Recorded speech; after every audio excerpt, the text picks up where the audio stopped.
안녕하세요. 엔타임 강사 연입니다. 엔드타임 포커스 68강은 이제 2024년 10월 25일 지금 현재를 맞이해서 그 몇 가지 이슈되는 상황에 대해서 엔타임 강사 메모로 이제 좀 살펴보도록 하겠습니다. 먼저 요즘 이슈가 되고 있는 것이 이제 북한의 이제 우크라이나 용병 파견이라고 볼 수가 있겠습니다. 그렇죠.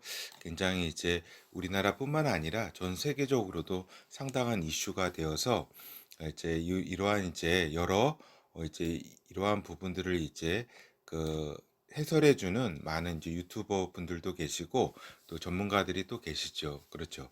근데 이제 저는 이제 요 이슈를 두 가지 측면에서 한번 생각해 볼 수 있다라고 생각을 합니다. 하나는 이제 현 시대가 엔타임이 아닌 경우에 이러한 이제 그 의미는 어떤가? 그리고 또 현 시대가 엔타임인 경우에 있어서는 이러한 이제 용병 파견이 주는 의미는 어떤 것인가? 이렇게 좀 나누어서 좀 한번 살펴보게 됩니다. 먼저 보면은 그 현 시대가 엔타임이 아닌 경우에 이렇게 본다면 북한 러시아 밀착은 이제 북한의 대중공 외교의 한 수다라고 이렇게 좀 긍정적으로 이렇게 볼 수 있는 측면도 있다라고 하는 겁니다. 그러니까 중공이 지금 북한을 흡수할 그러한 이제 어떻게 보면은 그 마음을 갖고 있잖아요. 어떻게 음흉한 생각을 갖고 있는데 이러한 이제 북한으로서는 이러한 이제 중공에 흡수되는 것 그런 흡수될 위험에 어떻게 최소한의 방어를 하는 그러한 이제 입장이다라고 볼 수가 있겠습니다. 그렇죠. 그러니까 이러한 면에 있어서는 어떻게 보면은 동이족의 동의의 관점을 가지고 있는 저로서는 이제 그 대중공 그러한 부분을 가장 최우선적으로 생각하기 때문에 이건 독자 여러분도 좀 저의 생각을 좀 아실 겁니다. 그렇기 때문에 이러한 면에서는 상당히 긍정적인 측면도 있다라고 하는 거죠. 물론 한국이 이제 북한 흡수도 좀 힘겨운 상황에 직면했다라고 볼 수가 있겠습니다. 그렇죠. 그러니까 북한이 여러 가지 상황이 이렇게 어려운 상황이 일어난다면 이제 중공도 이렇게 버거운데 또 러시아까지 이렇게 군대가 들어오게 되기 때문에 이러한 이제 통일을 하는 데 있어서는 흡수 통일을 하는 데 있어서는 자유 통일을 하는 데 있어서는 매우 힘겨운 상황에 직면했다라고 하는 것을 우리가 또 인정을 해야 되겠습니다. 그런데 또 한편으로는 우리가 어때요? 그 우리가 결국에는 요 만주라든가 여기 러시아 영토로 있는 이러한 지역까지 다 회복을 해야 되잖아요, 우리. 한국이 이 만주까지 다 회복을 해야 되는 게 우리 그 조상의 땅이기 때문에 우리 동이족의 땅이기 때문에 그 회복을 해야 되는데 그 러시아 지역도 수복 가능성이 열리게 된 것이다라고 하는 거죠. 왜냐면은 러시아하고 사이가 굉장히 좋으면은 어떻게 돼요? 이렇게 이 땅을 두고도 싸울 수가 없잖아요. 그죠? 그런데 이러한 이제 대결의 국면으로 가게 될 때에 우리가 이제 그 만주 지역도 또한 탈환할 수 있는 그러한 이제 상황이 열리게 되는 것이다. 가능성이. 이거는 조금 지금으로서는 상당히 희박하지만 그래도 이러한 이제 그 우리 민족이 나가야 되는 길은 만주 지역과 우리 옛 영토를 회복하는 것이 있기 때문에 이러한 측면에 있어서는 뭐 여러 이제 우여곡절을 겪겠지만 회복의 수복 가능성, 러시아죠. 그 연해주라든가 이런 지역을 의미하는 거죠. 여기 하바롭스크까지도 다 이게 다 동이족의 땅, 우리 한국 땅이었잖아요. 그죠?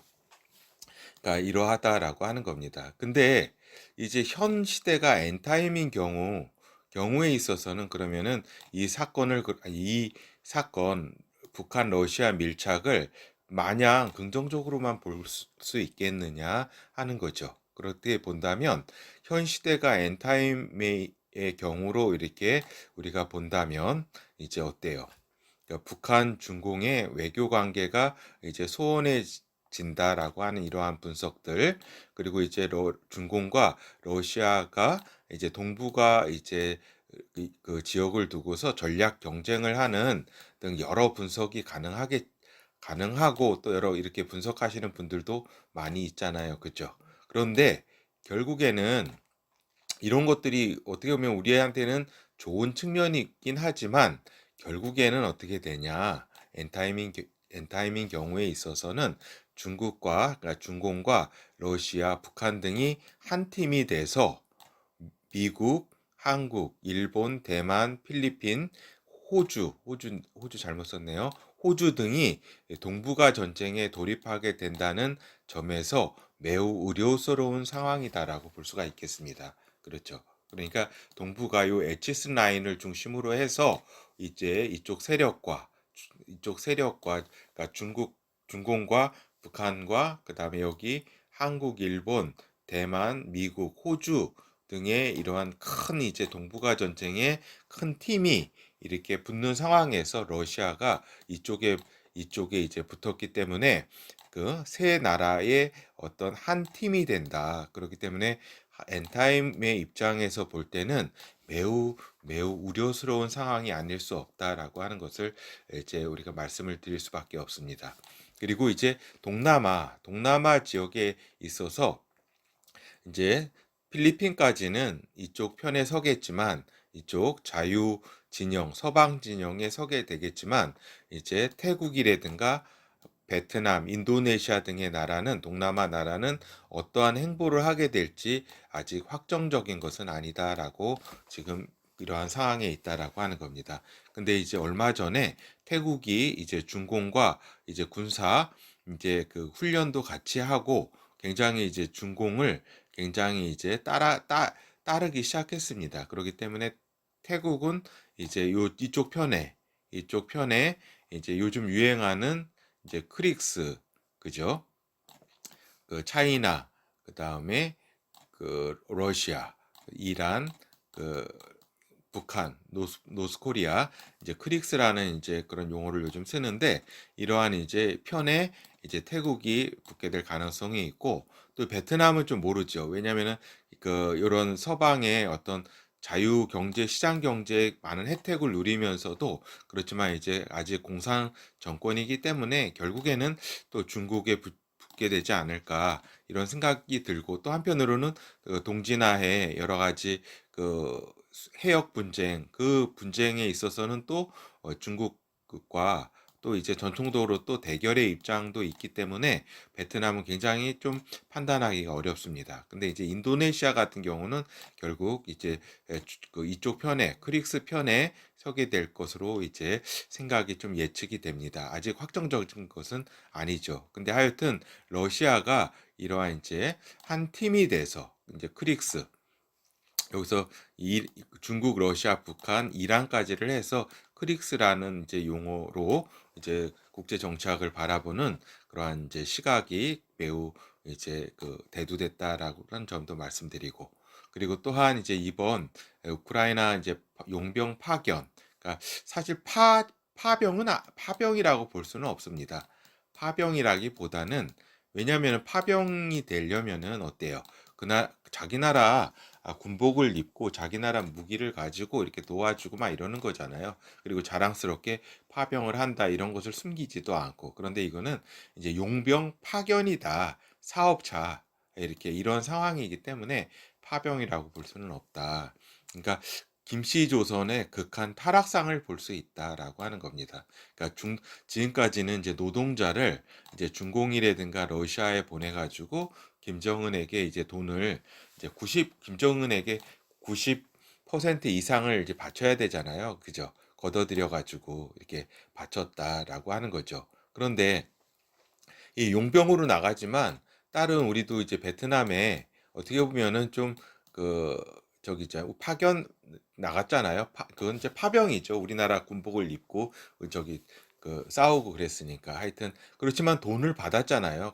그 월급 여러 가지 그 대가로서 어떤 돈을 받았고 그것이 큰 우리나라 경제 발전에도 이렇게 저기 했었고 그렇지만 그 군인들에게 줬잖아요. 개인들에게. 근데 이 지금 파견되는 그 돈이 지금 한 300, 400 될 텐데 그곳을 다 이제 걷어가잖아요. 이제 본격적으로 이제 용병 사업을 통해서 이것이 의미하는 바가 용병 사업을 통해서 김정은 금고에 채우겠다는 발상이다라고 하는 겁니다. 굉장히.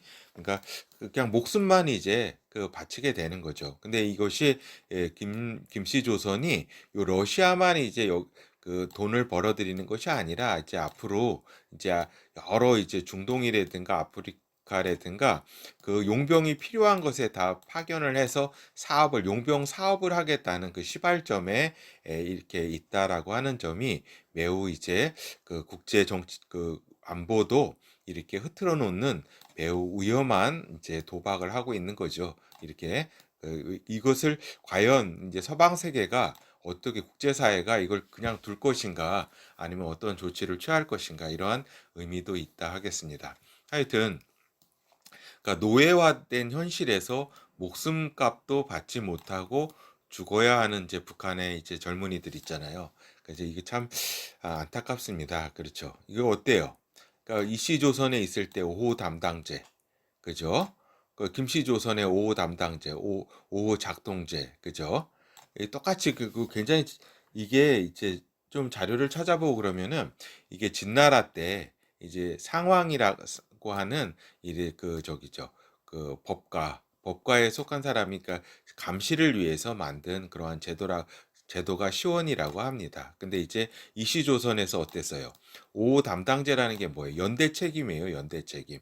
말로는 서로 도와주고 뭐 여러 가지 좋은 말로 뭐 미사여구를 다 쓰지만은 결국에는 어떤 이제 병력의 의무를 해야 담당하고 그래야 되는데 도망가 버리잖아요. 그럼 이 사람이 병력의 의무로 해서 내야 될 배 있잖아요. 그죠? 그거를 연대 책임져 가지고 나머지 이렇게 저기가 호가 이렇게 내야 되는 그렇죠. 그러니까 엄청난 이제 그걸 인증이라고 했나? 잠깐 기억이 족증, 인증, 그죠? 그러니까 그 어떤 친척, 아니 그러니까 이웃린 해가지고 이웃에게 그것을 징수한다 이런 의미죠. 세금을 징수하고 병력뿐만 아니라 여러 가지 세금들을 이렇게 징수를 한다. 굉장히 아주 서민의 생활을 피폐하게 했던 진짜 그러한 제도를 김씨조선이 어때요? 5호 담당제로 계승해가지고 감시 그리고 각종 여기에서 이제 내야 될 것도 이제 연대 책임져 가지고 걷고 있다라고 하는 거죠.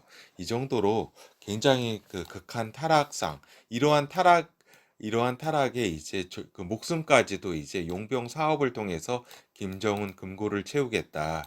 왜냐하면 김정은 금고가 다 비었잖아요. 지금 텅텅. 그것을 이제 용병 사업을 하겠다. 진짜 굉장히 이러한 상황이다라고 볼 수가 있겠습니다. 하여튼 그리고 이제 이 우크라이나 이러한 상황 가운데 이제 우크라이나 지원에 대한 이야기가 한국 지원에 대한 이야기가 또 나오고 있다라고 하는 겁니다. 이제 메모 두 번째에서는 이러한 이제 상황에서 한국이 신중한 대응이 이제 요구되는 시점이다라는 것을 다시 한번 좀 말씀을 드리도록 하겠습니다. 그러니까 미국이라든가 유럽연합이 한국에 대한 기대가 굉장히 크다라고 하는 겁니다. 지금 왜냐하면은 무기를 지금 다 그 이렇게 생산할 수 있는 여건이 지금 한국밖에 없어요. 자유세계 가운데. 그러한 가운데 한국이 여러 재래식 무기 이제 재고가 있고 하기 때문에 미국이라든가 유럽연합의 기대가 매우 크다. 근데 이 기대가 말이 기대지 사실은 상당한 한국 정부가 압박을 받고 있으리라고 생각이 됩니다. 그런데 이제 엔타임의 시대에 있어서 이런 블록화된 상황에서 어떠한 충돌이 있으면은 도움을 받아야 되는데 우리가 예전에 시절에도 받았고 앞으로 더욱 혼자 싸울 수 없는 그러한 시대가 됐는데 우리 이러한 기대에 충족을 좀 못하게 되면은 어때요? 미국이나 유럽연합이 그런 나중에 이제 지원하는 것을 이제 한국이 굉장히 좀 찍히게 되는 그런 상황이기 때문에 우리가 이제 불가피하게 어느 정도 이러한 이제 요 자유세계의 요구에 대해서는 좀 이렇게 대응해야 되는 그러한 이제 상황은 이렇게 뭐 어쩌할 수는 없습니다. 완전히 이제 저기 지원을 안 할 수는 없죠. 이게 이제 무기 지원을 지속적으로 이제 요구하고 있다라고 하는 거죠. 그러니까 우크라이나가 우리한테 막 요구하고 이러는 것은 그건 말 같지 않은 소리고, 그건 하여튼 우리가 유럽 연합과 미국의 어떤 관계라든가 앞으로 여러 가지 국제 질서 가운데 우리가 어느 정도 역할을 담당해야지 이러한 또 상황 가운데 우리가 생존할 수 있기 때문에 그렇다라고 하는 거죠.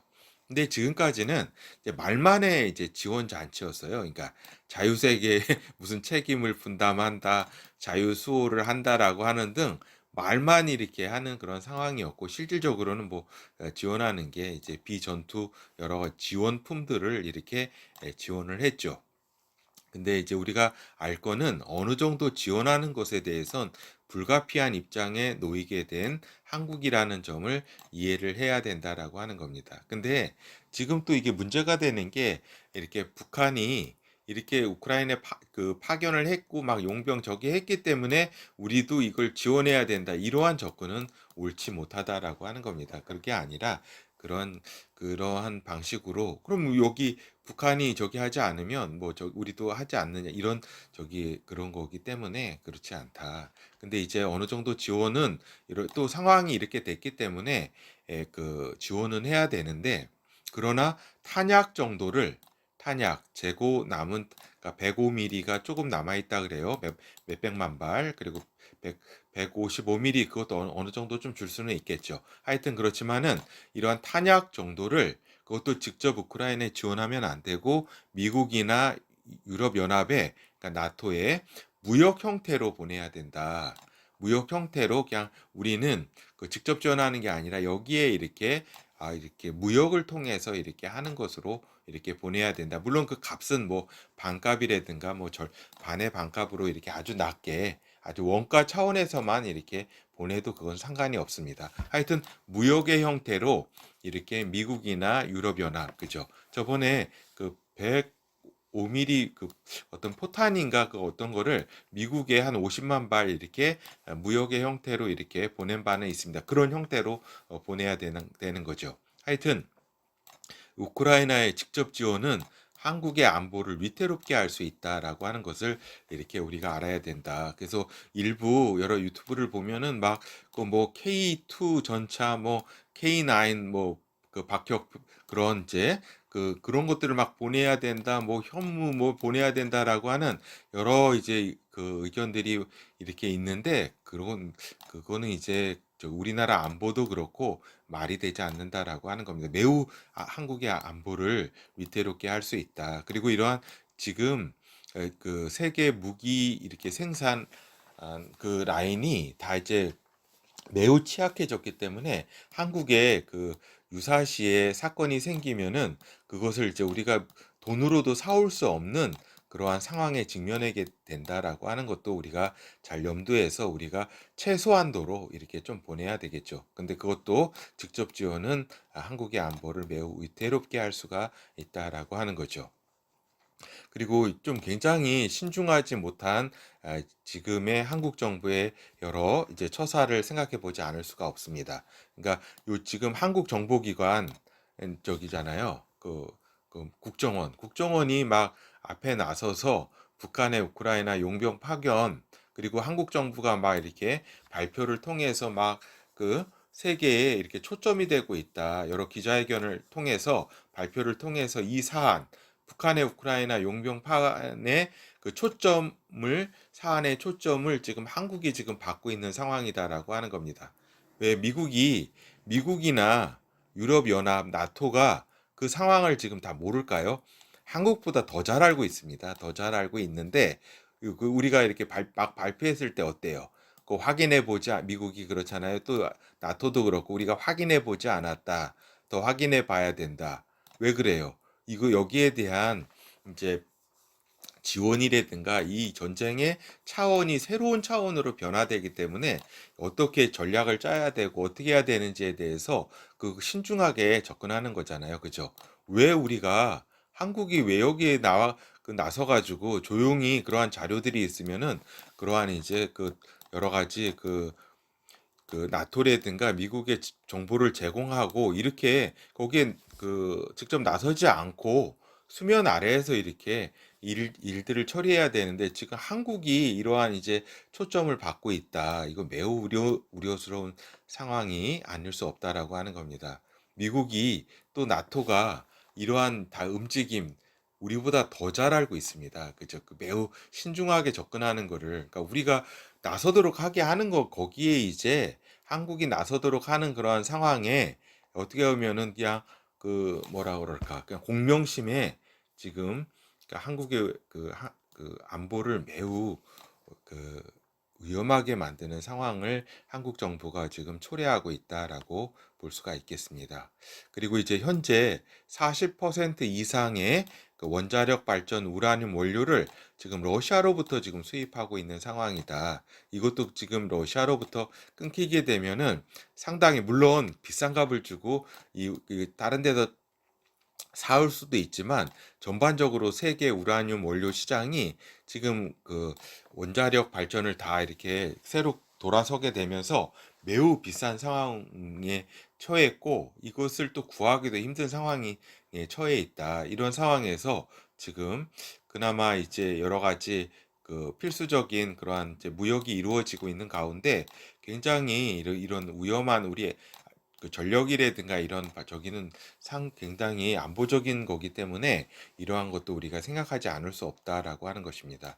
그리고 이제 괜히 그러니까 한국은 수동적인 접근을 통해서 괜히 러시아와 원수될 필요는 없다라고 하는 것이 이제 저의 의견이라고 볼 수가 있겠습니다. 하여튼 능동적이고 적극적인 개입은 한반도가 동북아 전쟁의 전장이 되게 한다라고 하는 겁니다. 그렇죠. 이 동북아 전쟁은 예고돼 있기 때문에 그 엔타임에 들어가게 되면 그 초반에 이 동북아 전쟁은 일어날 수밖에 없다. 그런데 거기에 이제 전장이 어디가 그렇게 전장이 되느냐, 대만이 되느냐, 동진아해가 돼서 필리핀 쪽이 되느냐, 아니면 또그 저기 센카쿠 열도를 중심으로 또 쿠릴 열도 분쟁을 통해서 일본이 되느냐 여러 상황들이 쭉 있는데 그러한 이제 여러 전장의 핵심 포인트 가운데 한반도가 이렇게 될 가능성을 매우 높인다라고 하는 겁니다. 이거는 동북아 전쟁은 피할 수 없지만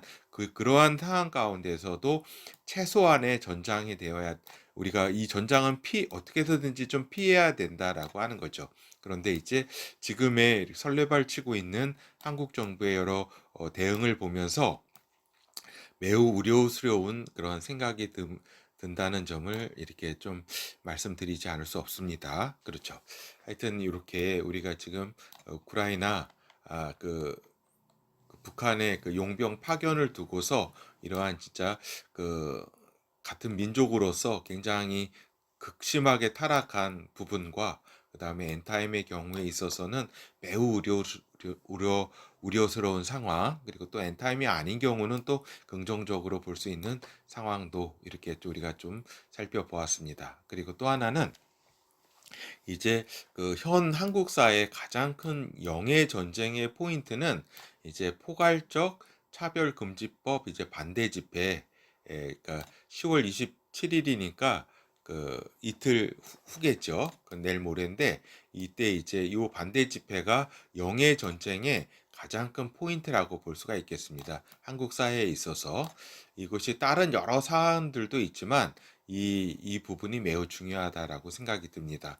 하여튼 우리가 보면 차별금지법은 크게 개별적 차별금지법과 포괄적 차별금지법으로 이렇게 나누어 이렇게 생각해 볼 수가 있습니다. 근데 우리가 보면은 개별적 차별금지법 있잖아요. 장애인 차별을 이렇게 그 금지한다든지 그다음 아니면은 어떤 성별 차별, 어떤 여성 차별이나 남성 차별이라든가 아니면은 세대별 차별, 그러니까 노인 차별 아니면은 또 어린이 차별이라든가 여러 상황들을 개선해야 될 점도 있고 개선해야 이러한 개별적 차별 금지법에 대해서는 기독교계도 유연하게 대응할 수 있다라고 하는 겁니다. 왜냐하면 그러한 또 부분을 통해서 사회가 또 발전하는 측면도 있기 때문에 그렇죠. 그런데 이 포괄적 차별금지법은 전혀 다른 겁니다. 이 포괄적 그 차별금지법은 이 법이라는 게 분명하게 딱딱 규정돼야 되는데 이게 포괄적이니까 그냥 두리뭉실하게 희미하게 다 이렇게 코에 걸면 코걸이, 귀에 걸면 귀걸이 형식으로 매우 악용될 여지가 너무나 크다라고 하는 겁니다. 그래서 이 포괄적 그 차별금지법을 통과시킨 서구 여러 나라들에 있어서 그 진짜 어떻게 보면은 그 정상적인 사고, 그러니까 강요받는 PC 좌파주의의 사상에 강요를 받게 된다라고 하는 거죠. 굉장히 이거는 기독교계뿐만 아니라 일반 자유, 그 신학, 그 생각의 자유, 판단의 자유, 이러한 그 부분을 침해한다는 점에서 이 자유, 이렇게 그 민주주의를 그 굉장히 이렇게 제약할 수 있는 그러한 법이다라는 점도, 그리고 이것이 또 그렇기 때문에 기독교에만 한정된 그러한 이야기는 아니다라고 하는 겁니다. 하여튼 한국을 파국으로 몰아가게 된다. 그러니까 예수님의 지상 명령, 복음 전파는 생각할 수도 없고 개인의 판단의 자유, 행동의 자유가 전면적으로 차단된다. 그러니까 이 법제가 포괄적 차별금지법이 통과된 이후에는 극자 PC주의 사상이 한국을 잠식하게 된다라고 하는 겁니다. 지금 미국이라든가 그 서구 유럽이라든가 이러한 이제 포괄적 차별금지법 그 통과 이후에 어떠한지는 여러 이제 매체를 통해서 또 여러분이 더 잘 알 것으로 생각이 됩니다. 그래서 긴 어떤 것은 이야기하지 않겠습니다. 하여튼 개인이 이제 차별로 권리와 인권이 침해되었다면 기존의 법률 보완으로도 충분히 가능하다라고 하는 점을 우리가 같이 또 사회에 여러 이 부분을 찬성하는 분들께 또 설득을 해야 되겠죠. 그렇죠.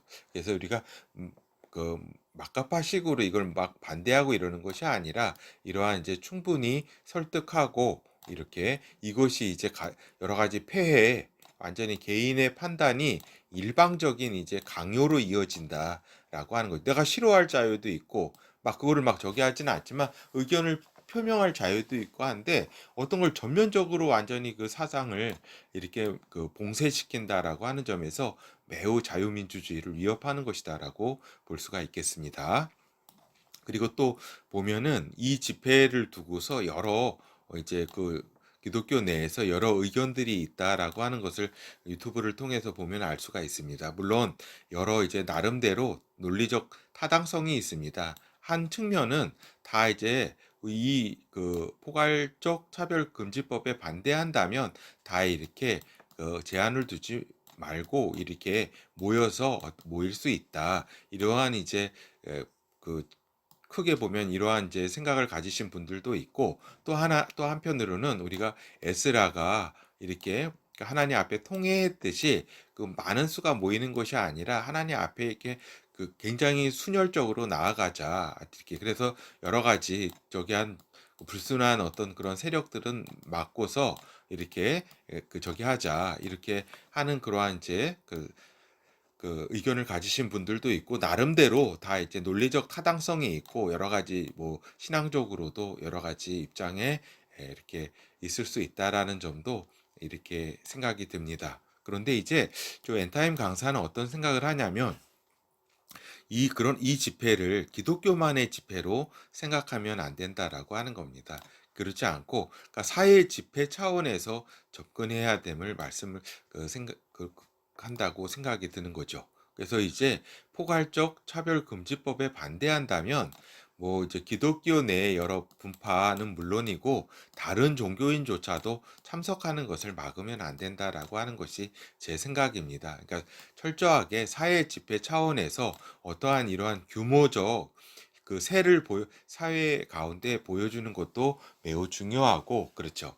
우리가 순혈적으로 이렇게 나간다면은 이러한 이제 그 사회 집회 이러한 차원이 아니라 그렇죠. 우리가 그렇게 할 수도 없고 이런 생각이 듭니다. 하여튼 이제 한국에 나아가는 길에 있어서 하나님께서 어디까지 이 한국을 지켜주실까 이제 알 수 있는 그러한 시금석이 될 그러한 집회라고 하는 점은 그러한 의의를 가지고 있다는 생각이 듭니다. 하여튼 한국의 안보라든가 경제적 상황, 그죠? 곧 이제 닥칠 여러 세계 대공황이라든가 그 다음에 여러 그 전쟁 이런 상황 가운데 한국의 안보와 여러 상황들, 여러 부분에서 하나님의 관심이 끊어지는 것을 우리가 두려워해야 된다라고 하는 거죠. 하나님께서 그 제가 볼 때는 요 포괄적 차별금지법에 그래도 한국이 올바른 길에 선다면 하나님의 관심은 이렇게 지속될 것이다. 그러나 이러한 부분들이 이제 그냥 막 나가게 되면 하나님의 관심이 한국에 끊어져서 매우 위험한 상황, 안보와 경제적인 어려움을 맞이하는 상황이 오게 될 것이다라고 하는 겁니다. 아까 얘기한 뭐 어떤 사상의 또 여러 가지 민주주의가 그런 여러 가지 그 위협이라든가 어려움 그런 것은 뭐 이렇게 직접적인 것이고 근데 포괄적으로 이게 그 핵심적인 이제 근원적인 이러한 부분에서 이제 그 위험이 따르게 된다라고 하는 것을 우리가 좀 알아야 된다라고 하는 겁니다. 이러한 부분들은 이제 하나님을 잘 모르는 사람들은 잘 이제 이해하기 힘든 상황이죠. 우리가 다 참석은 하지는 못하겠지만 참석하지 못하는 사람도 어떻게 보면 하나님께 이날만은 기도해야 된다. 이때는 참으로 이 사람들은 또 굉장히 순혈적으로 하나님께 나아갈 수 있죠. 간절히 참석은 못하지만은 이렇게 이거는 어떤 사회적 세를 과시하는 건 아니라 그 사람이 진짜 하나님 앞에 진짜 무릎 꿇고 기도하는 거잖아요. 그렇죠? 이런 한국에서 이러한 이제 그 상황이 되지 않도록 기도하는 거기 때문에 우리가 이러한 부분들 아주 이렇게 이 집회를 순혈적으로 막 이렇게 진짜 이런 방향으로 가는 거는 한계가 있고 그거는 또 이 집회를 보는 이제 그런 생각이 좀 저의 생각은 또 이러하다라는 점을 말씀을 드렸습니다. 물론 다른 생각을 가지신 분도 있고 하지만 좀 이해를 해주셨으면 하는 게 이런 그렇죠. 이렇게 생각이 듭니다. 하여튼 지금 이제 10월 24년 10월에 이제 우리의 여러 상황 가운데 굉장히 그 점점 세계는 더욱더 어려워지고 또 한국도 여러 가지 그 이슈의 초점에 지금 자꾸 이렇게 중앙에 서기 때문에 굉장히 그 잘 이렇게 대처했으면 하는 생각입니다. 하여튼 그 다음 주에 뵙도록 하겠습니다. 감사합니다.